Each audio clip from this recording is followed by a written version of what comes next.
Vaccinated first, and why it'll take many months to control the COVID-19 pandemic. And if things get worse, I don't know how we're going to choose who gets treatment and who doesn't. Fatigue on the front lines. ER staff at St. Paul's Hospital take us behind the scenes where COVID cases are closing in. This is CBC Vancouver News.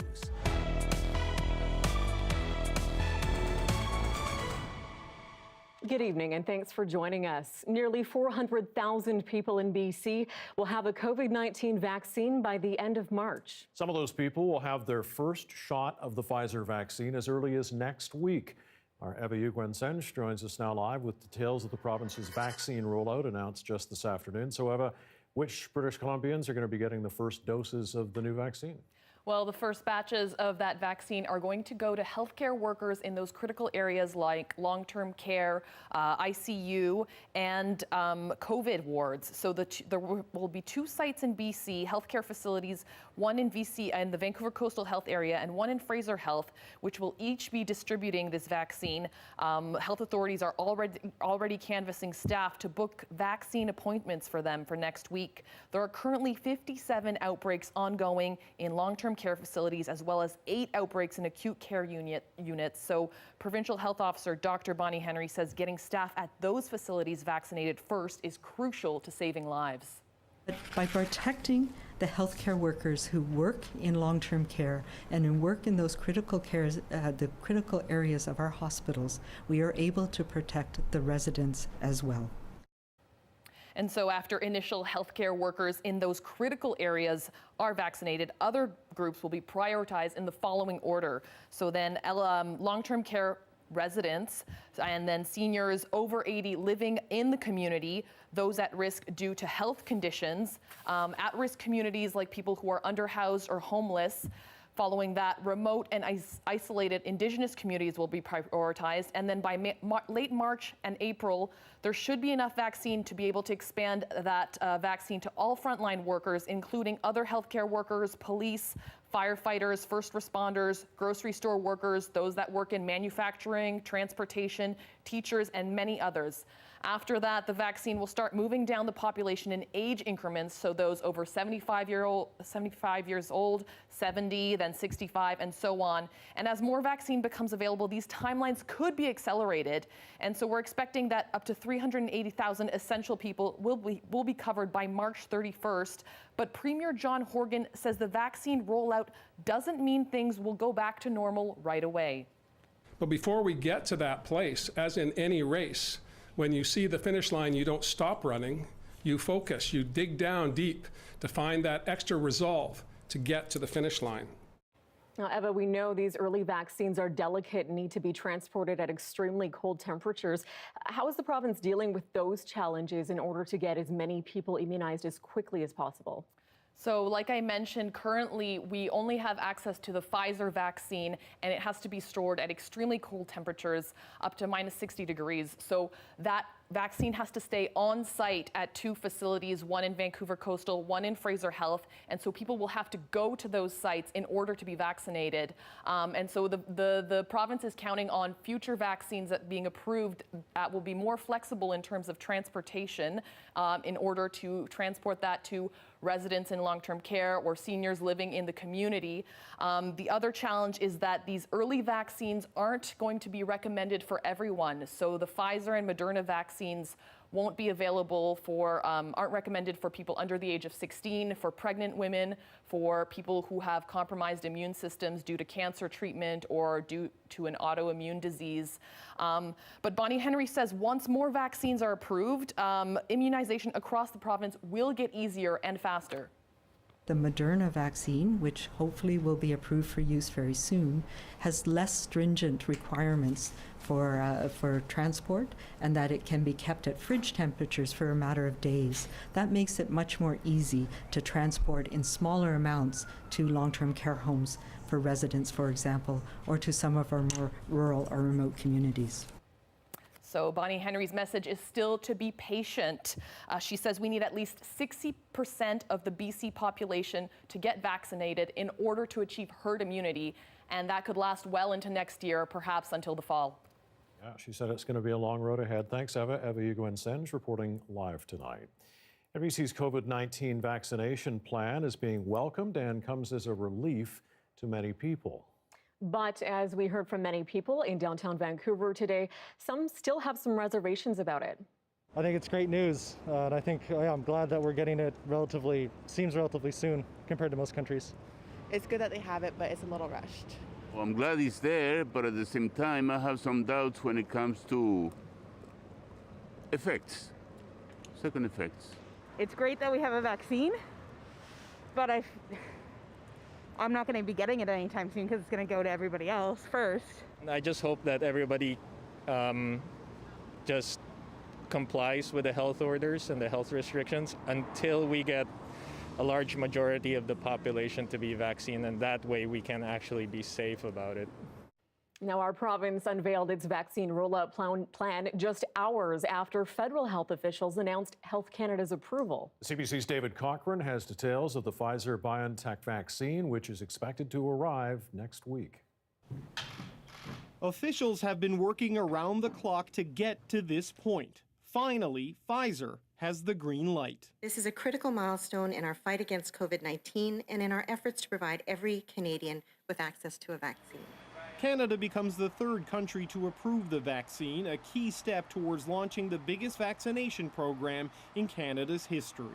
We concluded that there was strong evidence supporting that the benefits of the vaccine outweighed the risks, and the manufacturer can scale up production while providing consistent assurance of quality. Clinical trials show the side effects include headaches, soreness, general fatigue.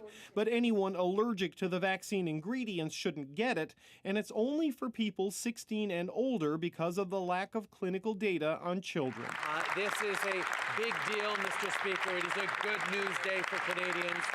We will see 30,000 vaccines begin to arrive next week, with many more on the horizon. That horizon is 249,000 doses by the end of December. Millions more in the new year from Pfizer and potentially from other vaccine candidates. We anticipate a steep increase in vaccine availability. Distribution will also become easier as additional vaccines are approved.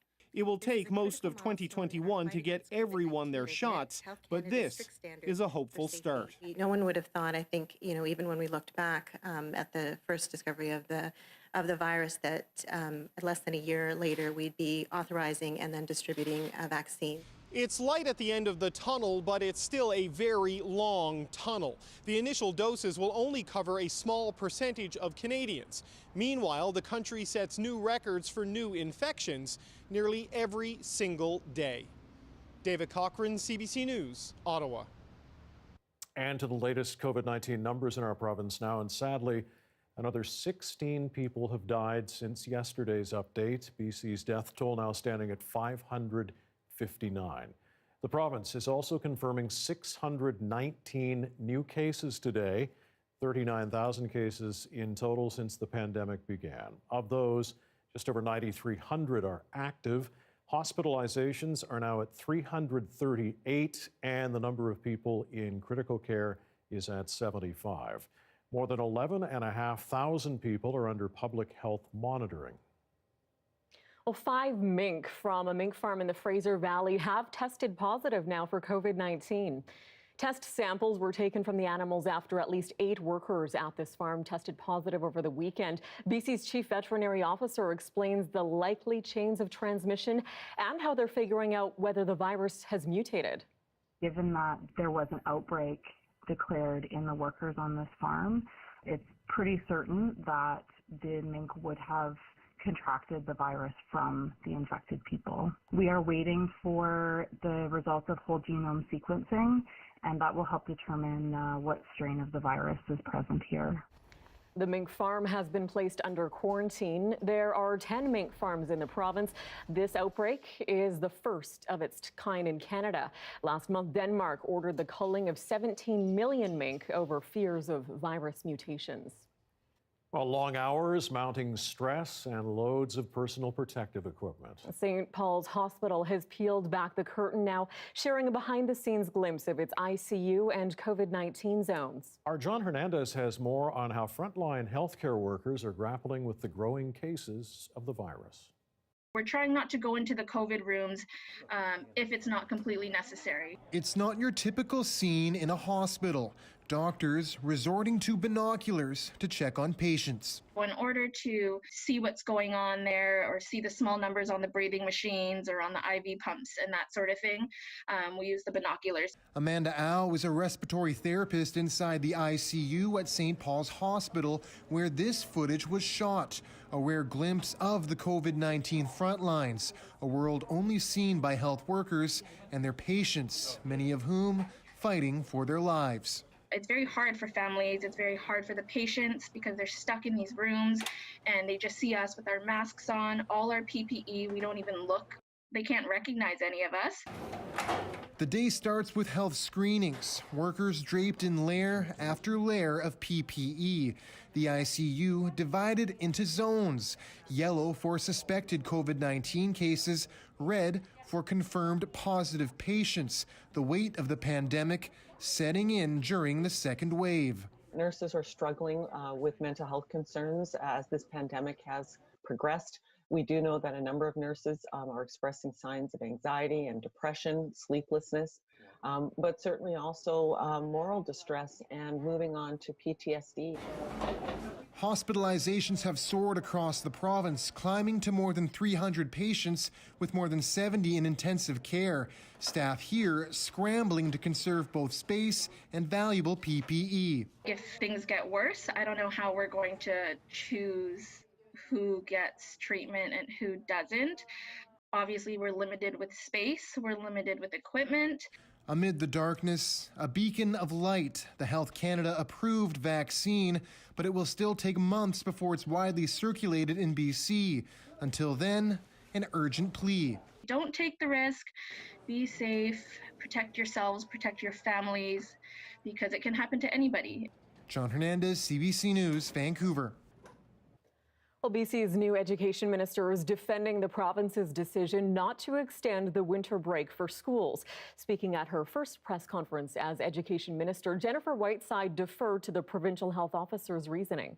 We know that school is a safe place for kids to be, and there is no, there's no, as my understanding, there's no evidence to indicate that it would be safer for kids to be out of the structured and safe environment that we've built for them in schools. Despite many other provinces trying to limit interactions by sending kids home sooner in December or sending them back later in January, BC is not following suit at this point, and she adds the issue was not formally discussed with the steering committee, but there were some informal talks between stakeholders.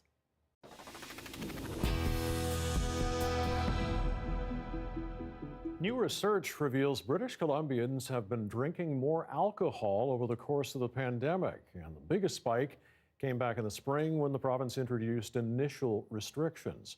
Study out of the University of Victoria finds private liquor store sales accounted for the bulk of the increase in consumption, sales rising more than 18% per capita from March to July compared to last year. One of the researchers says that's because booze has become easier to buy since the pandemic began. Private stores benefited hugely from the home delivery service and the use of third-party apps to deliver quite large quantities of alcohol onto our doorsteps just at the push of a button on a keyboard or just making a phone call. Researchers say the spike was particularly high immediately after the lockdown in March. Alcohol sales in BC jumped 40% the week after strict measures were introduced.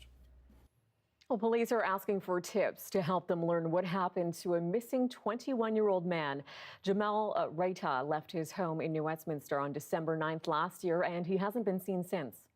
Now, that night, Jamal was wearing a Hugo Boss hoodie, dark pants, and a white belt. We believe that foul play is involved. Investigators want to know more about the van and who was inside at the time. Anyone with information on this case is asked to call police. Work on a new fishway at the site of the Big Bar landslide north of Lillooet is set to begin right away. Federal government announcing a $176 million contract to build a permanent passageway there. The area was blocked off in June of last year when a landslide came down in a remote part of the Fraser River. Crews have since removed a significant amount of debris and created a nature-like fishway. So far, more than 161,000 salmon have traveled upstream. The new fishway is expected to be up and running in time for the 2022 migration season. Well, talking sports now, and like in years past, the Toronto Blue Jays have announced they've invited the Vancouver Canadians to be one of their minor league affiliates next season. But this time, they're moving ahead in the lineup. The Canadians have had a long-standing relationship with the Jays for decades. Most recently, they were the short-season Single-A affiliate. But this year, they'll move up in the development structure to become the high Single-A affiliate. That's the third spot among the minor league teams. We're basically, in theory, moving up 2 levels from where we were before, and that's going to provide better quality baseball at the net. So the fans will be enjoying that. It's going to also be longer season.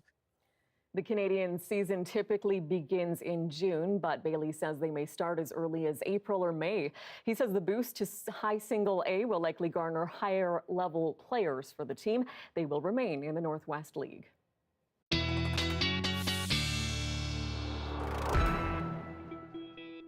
Nothing like a sunny day in baseball at the Nat. That's fantastic Seriously. news. Yes. Okay, meteorologist Johanna Wagstaffe stepping up to the plate now. Ooh, batting that's close to good. 1,000 with her forecast these days.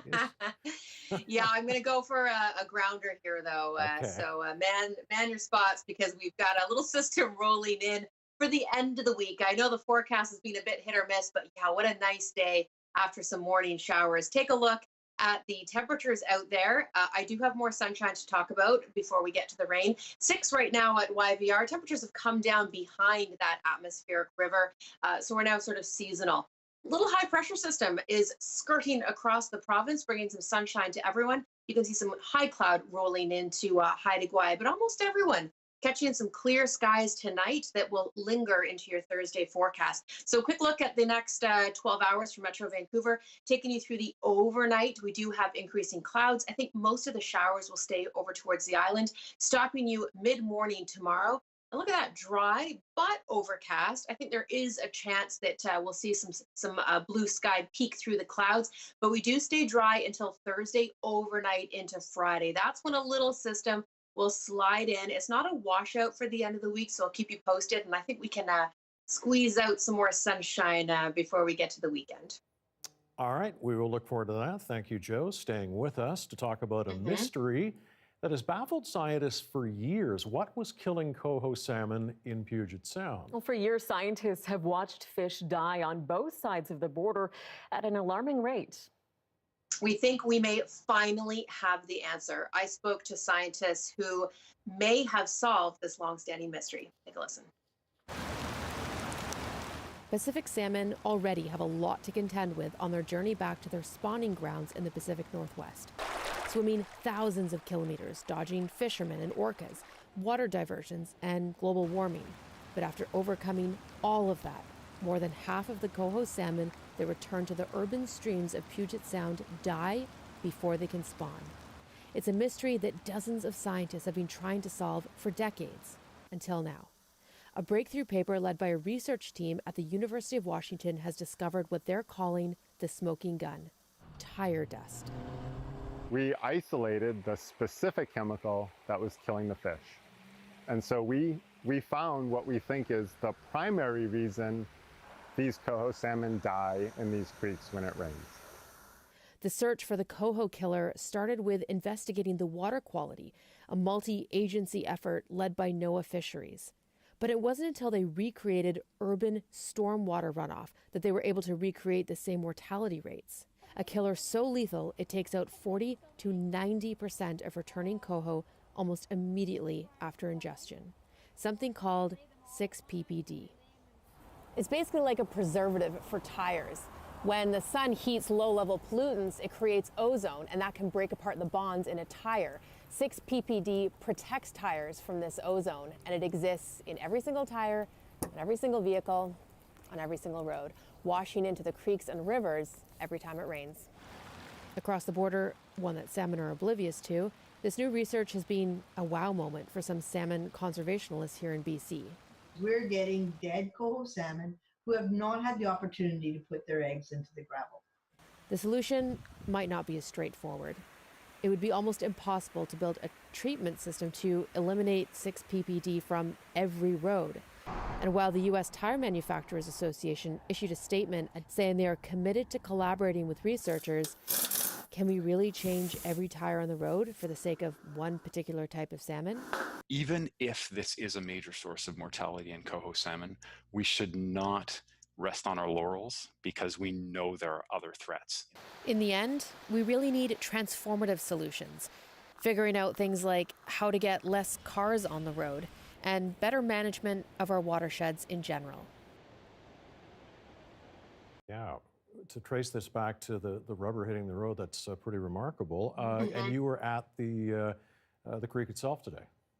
That's right. I was just up at Maplewood Creek with the Pacific Stream Keepers Federation, and we actually found this large female coho salmon who was full of eggs. And it was kind of sad to see, how far she journeyed, and she didn't quite make it to actually get to lay them. So now we have a solution, and we can move forward on that. So I'll make sure to keep everyone posted. Okay, well, fascinating stuff. Thanks so much, Johanna. You're welcome. And a reminder, you can always watch this newscast live on the free CBC Gem app. In fact, many people are watching on Gem right now. And CBC Vancouver is also on Facebook, YouTube, and Instagram. Still ahead, 2 healthcare workers in the UK are reporting allergic reactions to the Pfizer-BioNTech COVID-19 vaccine. Coming up, the warning from British health officials for people with a history of severe allergies.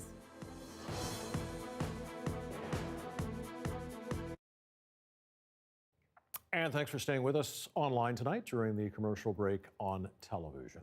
Well, at a time when many small businesses are closing or in survival mode, one man in the Northwest Territories is starting a new venture. It's a cross-border daily delivery service, in fact, that makes groceries more affordable for families in the far north during the pandemic. CBC's Anna Demaray explains how it works and its impact. On a warm Sunday morning, Ryan Shank is working out of his car. He's triple checking a list of customers who ordered groceries and fast food from his new business.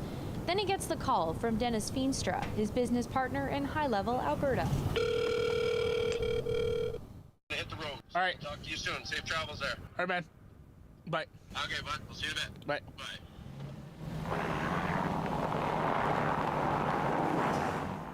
His talk with Feenstra is his cue to start driving.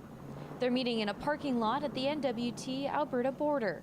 The trip is roughly 150 kilometers each way for both of them, down winding highways with nothing between their two towns.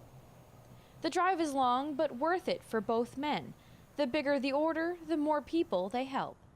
If I could make a living by helping out people, and you know what, that's exactly what I want. Before the pandemic, people in the Northwest Territories would make hours-long trips to High Level or Grand Prairie to take advantage of lower grocery prices. But they can't do that anymore because of the NWT's mandatory 14-day self-isolation requirement for anyone coming back in. The products fill Shank's trunk all the way to the roof, with over $3,000 worth of groceries and fast food. The whole exchange lasts 20 minutes, then back down the highway to Hay River, where his customers are waiting. Shank arrives back in town as dark starts to set in. One of his last stops is at Tanisha Edison's house. She's a young mother of 2 and a cook at the local hotel. She says using this new business saves her a few $100s a month. It goes a long way for her family. I could use that for gas for my vehicle, or just to pick up little things that I need for the house, or to get my kids some toys, or just other things that I wasn't able to afford before. Shank leaves Edison's driveway ready for the next delivery and the next warm greeting at a customer's doorstep, knowing that his creative new venture is making a difference in his community during the coronavirus pandemic. Anna Demaray, CBC News, Hay River. Pretty creative, the ingenuity some businesses and even just individuals are coming up with during the pandemic. So challenging good time. on them. Yeah.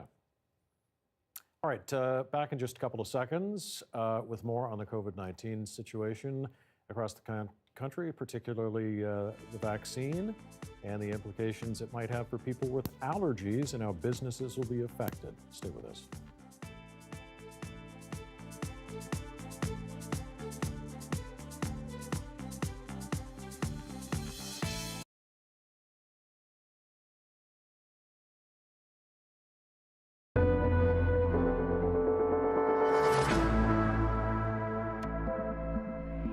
Taking you across the pond now, and British health authorities are warning some people to hold off on getting Pfizer's COVID-19 vaccine after 2 healthcare workers experienced allergic reactions.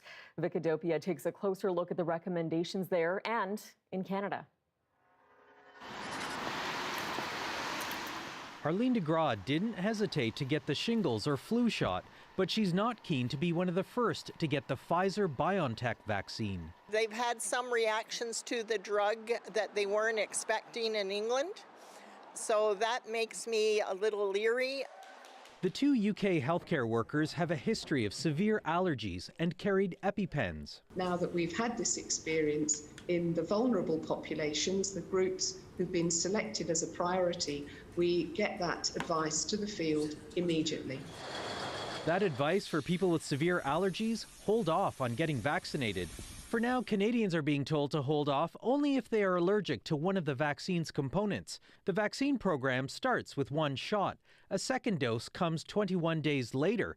The protection kicks in about a week later. Cole Peno, good morning. In an interview with CBC Radio's The Current, the head of Pfizer Canada says the main side effects are expected with the first dose. There's going to be a little bit of pain on injection, some soreness, maybe some mild temperature, maybe a headache, but that's very common with all vaccines. Common because they're signs of an activated immune system, but an overactivated immune system is potentially deadly. It's an allergic response to a specific ingredient in the vaccine, and that actually makes predicting risk difficult. So those who have even reactions to one type are not actually at an increased risk to react to another if it's an allergy, because the components differ so widely. Still, the risk of severe allergic reaction to vaccines is rare, about 1 in a million. Our rollout is a little bit after theirs, so we're going to have all that information, and we're going to be able to incorporate that into helping our patients and helping them make the right decisions.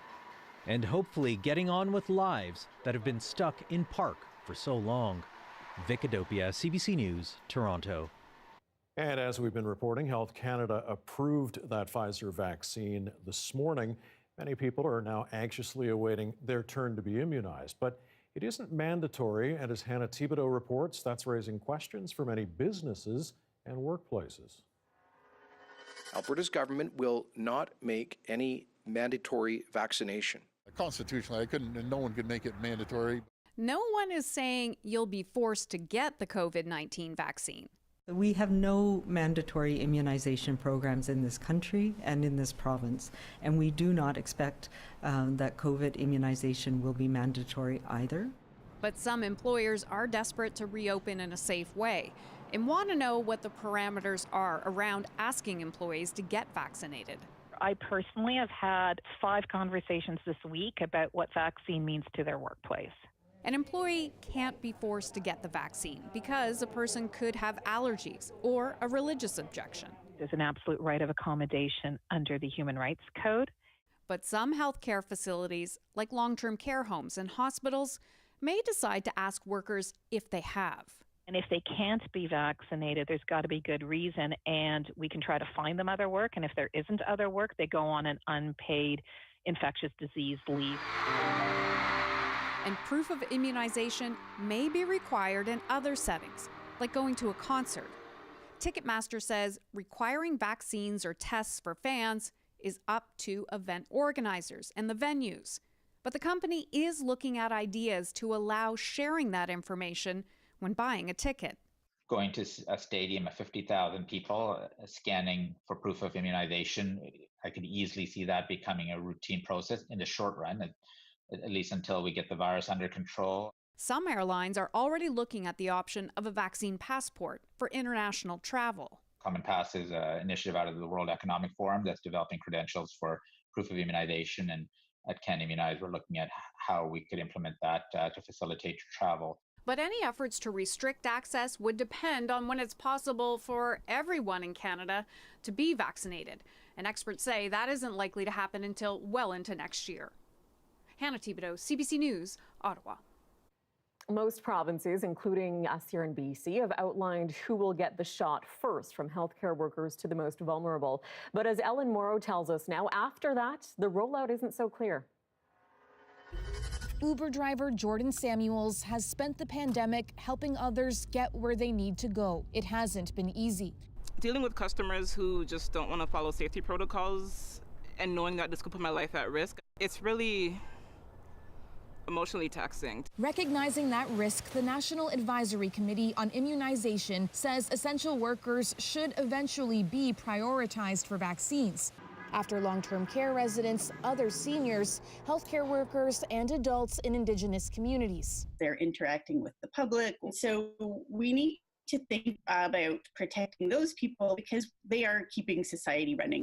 But that distribution would be months away and pose a huge logistical challenge with hundreds of thousands of essential workers across Canada. Many of them come from marginalized communities, already bearing a disproportionate burden of the pandemic. There's some skepticism that those workers will actually be prioritized when it's time. The government might need to curate their initiatives to target people's unique circumstances. Beulah Essek works in a Toronto shelter. COVID-19 has really laid bare the inequalities in our system. It's also made clear the true value of essential work, says Amanda Nagy. We get food on your table to everybody. Us being safe and being vaccinated is important for the public safety as well. I'm getting essential people to where they need to go and back. But Samuels has her doubts about the vaccine's rollout. The government says that essential workers are heroes, but they're not being treated like heroes. I don't have faith that they will roll out actual vaccination in cash-poor, people of color, marginalized neighborhoods. Now she waits and hopes to be proven wrong. Ellen Morrow, CBC News, Toronto. As we said earlier, some 4,000 BC healthcare workers in hospitals and long-term care facilities will be the first to get the COVID-19 vaccine next week. Just a head reaction to our province's military-style immunization plan.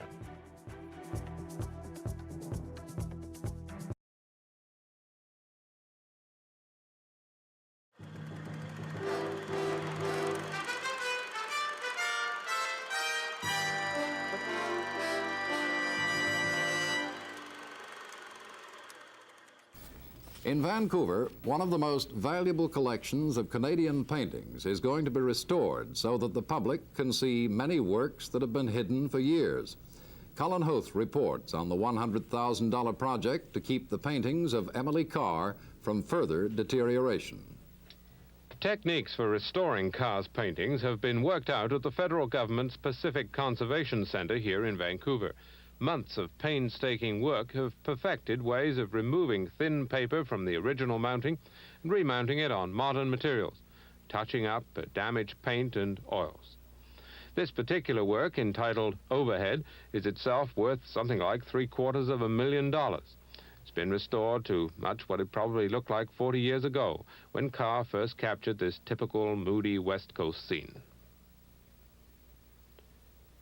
But most of the 173 works in the Vancouver Art Gallery's $3.5 million collection remain hidden from view in basement storage. Many were mounted simply by the artist herself and her friends during a lifetime, when their value was counted in tens rather than thousands of dollars. But with $90,000 now in the restoration fund, the result of private and corporate donations from across the country, the gallery expects to begin letting restoration contracts early in the new year. Within 3 years, all the works will once again be available for display as part of the gallery's permanent collection.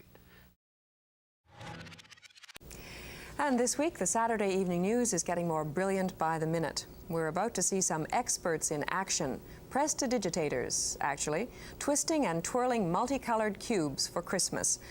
And to the chagrin of those of us who haven't mastered the cube, the experts are youngsters. Go.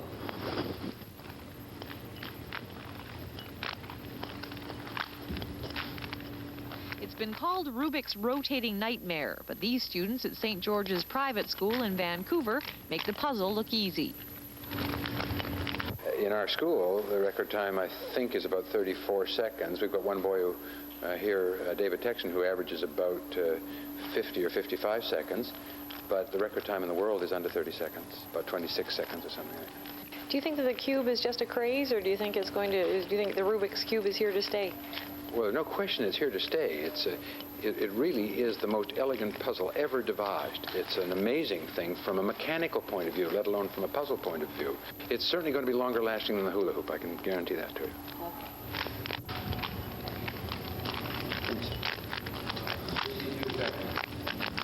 Done. Done. For those who simply cannot master Rubik's Cube, a number of bookstores, department stores, and supermarkets are stocking books with solutions. They're doing a booming business this Christmas. One book is called You Can Do the Cube, simple step-by-step instructions on how to complete Rubik's Cube by schoolboy cube master Patrick Bossert.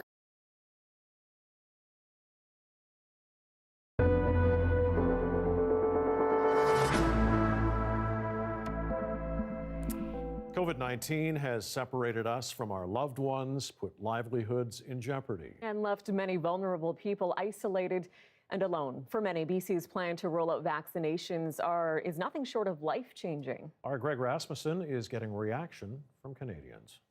Let's go sit over here in the chair over here. After months of worry and isolation, there's fresh hope for 100-year-old Dorothy Finnerty and her daughter Brenda. So there's going to be a vaccination so you don't get the virus. Oh, that's good, hey? They look forward to simple things, a trip to the store or post office without fear of bringing the virus home. It's great news, obviously, for everybody. It feels like there's finally some kind of hope or a light at the end of the tunnel. I would want to hope that she would be first in line. In BC, only 3,900 doses will be delivered next week. The first will go to long-term care workers. Next will come long-term care residents, then the elderly. Many Canadians have concerns about the vaccine, but also are eager to get it. I think it's fantastic. You know, people's life are finally going to go back to normal. Because I don't mind getting it as long as I know that myself can be safe and my family can be safe.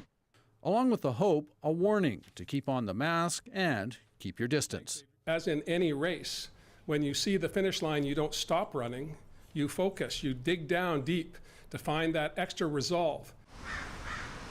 For hard-hit businesses in places such as Vancouver's Gastown, a tourism hotspot turned cold, it's also fueling hope. So one example here is Melt Confectionery. This store owner hopes the security provided by a vaccine will allow people to drop online shopping and return to local businesses. So for our business in particular, I think it's going to be a fantastic thing. I know many of our customers or people who could potentially come into the store are still hesitant because of COVID. But the vaccine comes too late in one vital respect. I unfortunately lost a family member to COVID and would really hope for no one else to have to experience that same thing. He lost his grandmother to the virus earlier this year and says it's one memory of the pandemic that will never be forgotten. Greg Rasmussen, CBC News, Vancouver. Well, COVID-19 continues to claim lives right across the province. 16 have died in the past 24 hours, bringing the total to 559 in BC. One of those people who passed away was former Colonel William Robertson. As Joel Ballard reports, he spent more than 60 years in the military, serving his country, earning many accolades and medals along the way. William Robertson was a military man through and through. He was extremely proud of serving for Canada. It meant everything to him, as the military was his first wife, to be honest. From the liberation of Holland to peacekeeping in the Gaza Strip, Robertson spent more than 60 years serving his country. But to his daughter, he was just dad, a man who was nothing if not meticulous. I only knew my father as this old guy that was kind and everybody loved him. A few years ago, in his mid-90s, Jan moved her father into the George Derby care home in Burnaby. My father was a very, very independent man and didn't take to having to be dependent on anybody for anything well. He quickly became depressed, refusing to leave his room, until Jan hired a companion to be with Robertson 5 to 6 days a week, and immediately he began to blossom. Then COVID hit, and they wouldn't allow the companion to come in. And I think they really underestimated how much of an impact the companion had on my father. He stopped eating properly, becoming more and more frail, until he ended up in hospital with sepsis. But ever the fighter, he survived, only to return home and suffer a heart attack. He was taken to Burnaby Hospital in November. He survived the heart attack, but picked up COVID. And it proved to be one battle too many. On November 17th, Colonel William Crowell Robertson died at the age of 97. I feel very sad. But at the same time, I feel, initially I felt really angry. I felt angry that we weren't able to see our father while he was in the care facility. For much of the last year, visitation has been off limits through provincial orders and multiple different outbreaks at the care home. And she's frustrated that visitation protocols during an outbreak still haven't been developed. Those are their golden years. Those are their last years. And for them to be alone, isolated in their rooms, what's worse? Joel Ballard, CBC News, North Vancouver. Okay, this may look rather alarming, a rocket exploding on landing, but the SpaceX test is being considered a big success. We'll explain why coming up. And at 19 minutes to 7 o'clock, you're looking at a live look at snowy Revelstoke, BC. Well, the soaked South Coast is starting to dry out now, but will the rain be staying away for a while? We'll find out with Johanna's forecast next.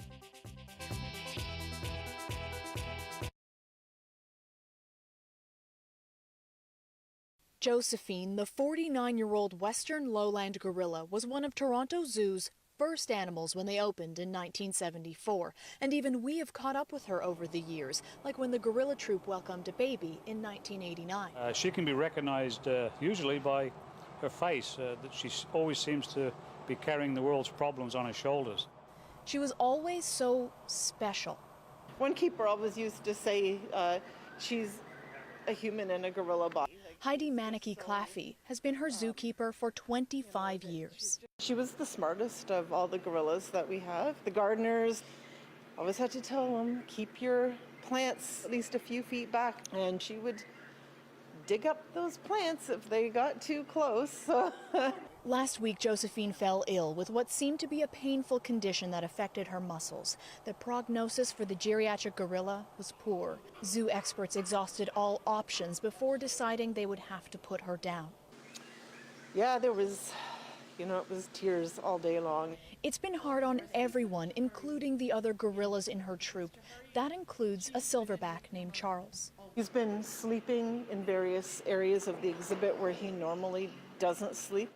And Josephine's 19-year-old daughter, Jahari. Yesterday, Jahari, she had me in tears when she came in for dinner, and she didn't really want to eat anything. And I prepared her meal a little bit more special for her just to get her to eat.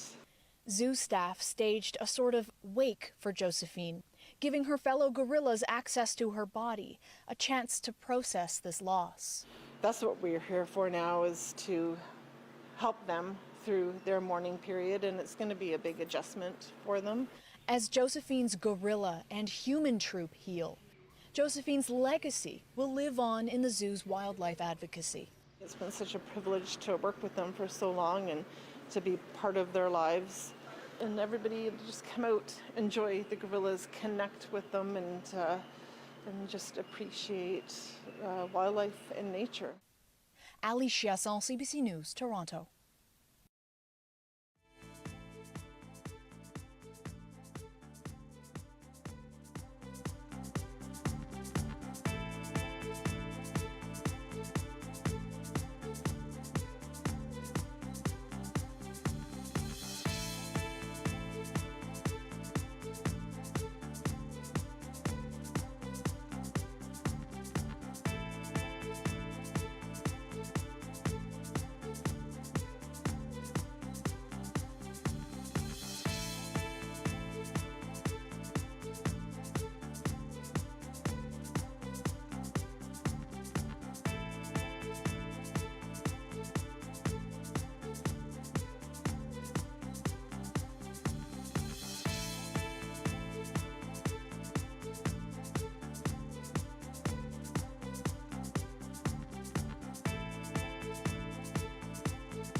Market Report is brought to you by Fortis BC. We've got even bigger rebates. Whoa! On select high-efficiency equipment for business, but only for a limited time.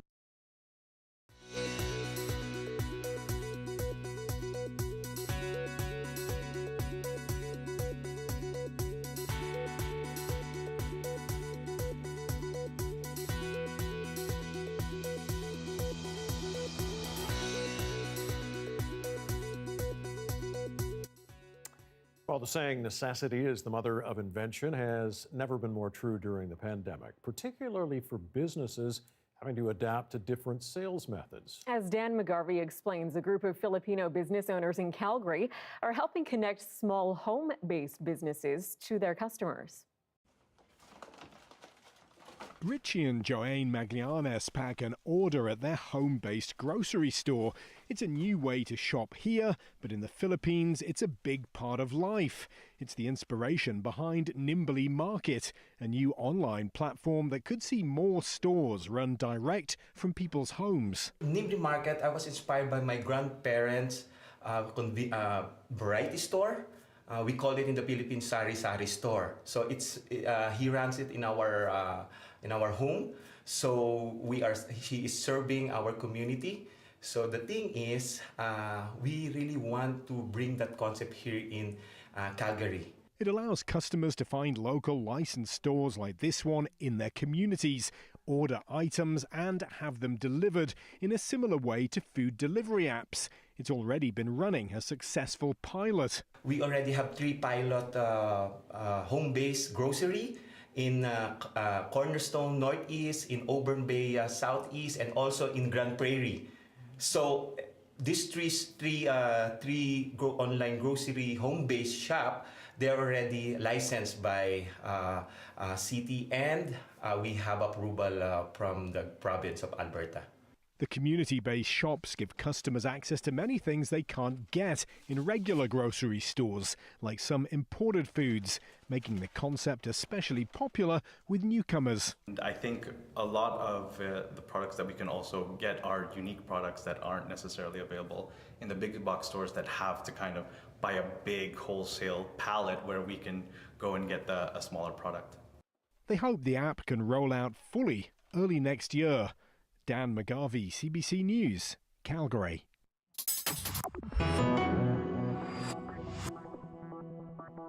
What you're about to see was not exactly a textbook landing, but it was actually considered a successful rocket test. Take a look.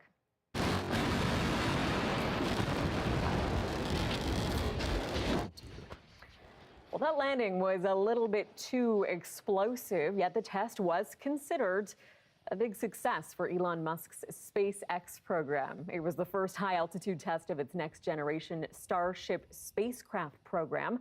It's a rocket system that Musk hopes will land humans on the moon and eventually on Mars.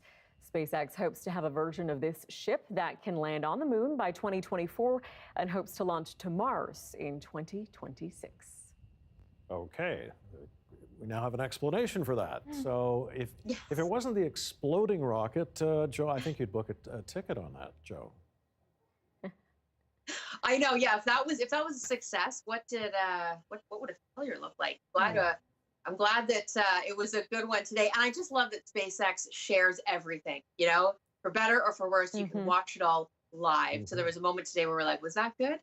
But good indeed it was. And I've got a good forecast for you. Starting with some showers we do have to get through for parts of the South Coast in our weekend forecast, but I think we can keep things pretty dry for the next 24 hours, as I mentioned earlier. Let's take a look at the big picture of systems. This is sort of explaining what's going on for the next few days.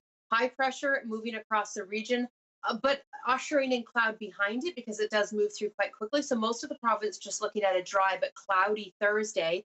And then a little bit of a weakening system will hit the coast Thursday night into Friday, bringing some Friday morning showers.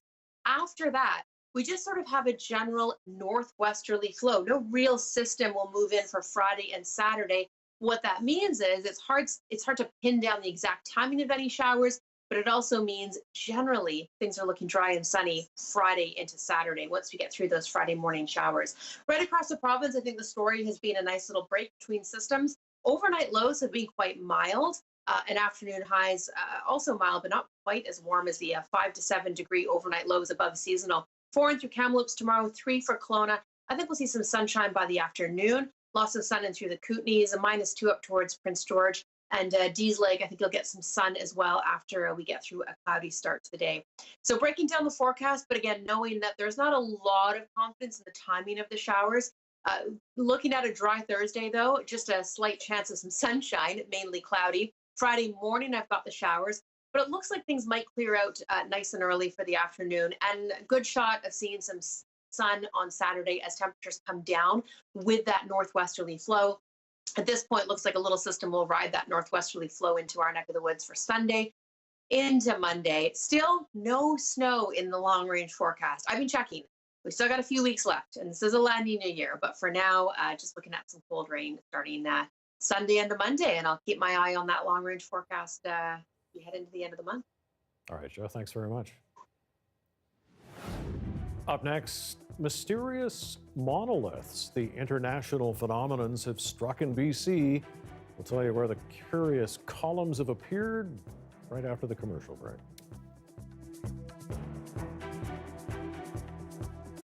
When your backyard is burning, is anywhere safe? I'm Adrienne Lamb, the host of a new podcast, World on Fire. Join us on the front lines of wildfires burning around the world. Find it wherever you get your podcasts.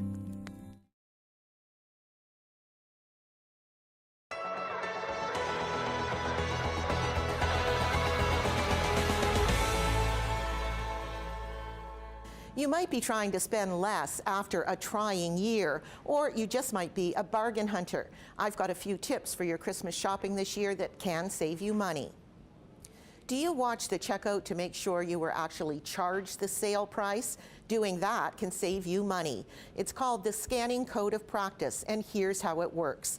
An item is on sale. The sale sign shows the regular and sale price. But when you get to the checkout, the item rings in at the regular price. You are then entitled to get that item for free.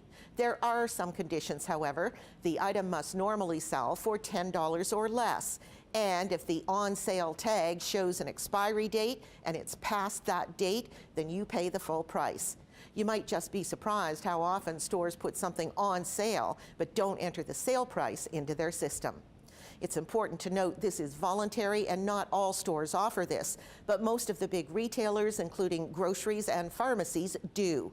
Sobeys, for example, has the scanning code of practice at their cash registers. Sale signs need to be read carefully. A viewer recently sent me a picture of a big sale sign over 2 brands of coffee. Only one of them was on sale, so if you just looked at the sale sign and grabbed the coffee that wasn't on sale, you'll be paying more. I suspect a lot of people will be buying gift cards this year instead of going to the store to shop. There are 2 main types of gift cards, retail and then Visa or MasterCard gift cards.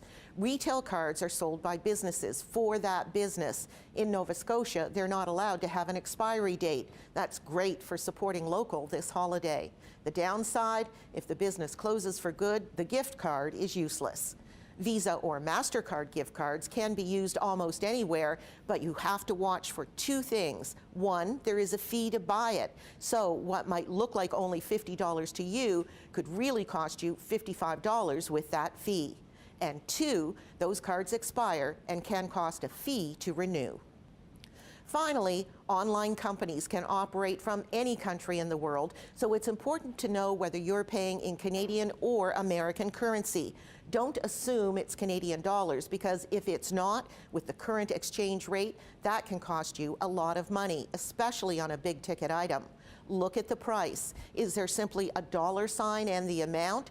Then it's a safe bet the amount is in American dollars. Some sites are transparent and show the amount in Canadian or US dollars, but if they don't and you're concerned, check with them before buying.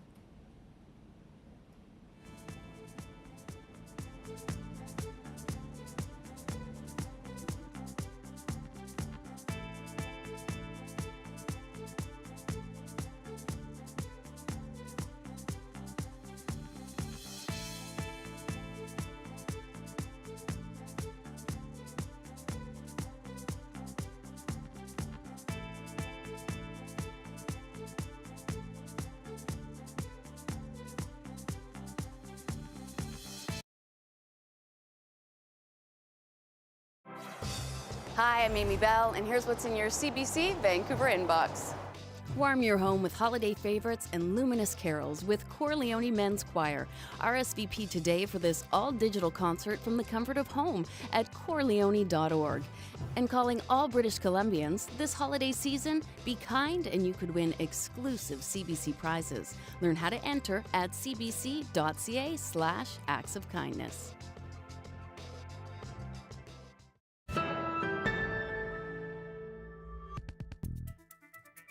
Welcome back. It's become something of an international phenomenon. A tall, silver-colored structure that's been turning up in some very unusual locations and then suddenly disappearing. Yes, now a couple of the curious columns have sprouted up here in Vancouver. Park goers and dog walkers found the latest monolith in the city's storied Dude Chilling Park.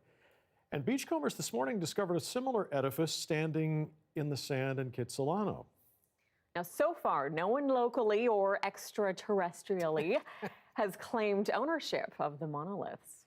It's just really bizarre. But it's not just Canada's west coast that's seeing these unidentified found objects. Jonathan Ventura tells us now about a monolith mystery in Manitoba. So is it solid? Mysterious silver structures known as monoliths have appeared around the world, from Utah to Romania, and now here in Canada. With no known creators, some believe the structures have been placed by aliens, while others believe it's an art installation inspired by the film 2001: A Space Odyssey. This weekend, a new monolith was found at a decommissioned dam in Manitoba. Locals were quick to take up the search. We came out to check the monolith, hopefully, but saw it on Reddit there maybe 24 hours ago. And there's a freaking monolith right there, guys. Social media posts of the monolith quickly circulated on Sunday and brought tourists to the provincial park to see the three-sided triangular structure at the Pinawa Provincial Dam. There's a monolith. Roger Lacroix frequents the Pinawa Dam for recreation, but this time he came to find the mysterious sculpture. So we're going down to see if it's still there. Let's go explore. To his disappointment, by Monday, the mysterious object disappeared as quickly as it arrived. That's the fifth inlet. Here's the tree. So it was just hitting that last branch. And this is the rocks. It was right here. The only thing left remaining are sled marks and tree debris. There's a lot of tracks, a lot of movement. So easily somebody could have come in here and just mounted it right in between the rocks there. I think it came from a right. CBC was able to track down the creator of the Manitoba monolith, who wants to remain anonymous. They said their goal was simple: to make something fun for the public and to break up the terror of COVID. So I was not working today, so I drove out, but it's not here. But yeah, we found exactly where it was. I met a few other people, and maybe there's like 10 or 20 other people sort of scattered around the area searching for it.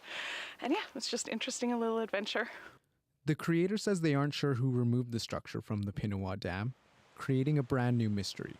Jonathan Ventura, CBC News, Pinawa. This reminds me, for some reason, of the Banksy art that started, right? It was the mysterious artist who was creating these pieces of art, and where and when was he going to pop up next, all of those things. So it's like crop circles and stuff like that. Come on, there's got to be security footage somewhere. Yeah, someone's got to show it. Somebody's putting these things there, for sure.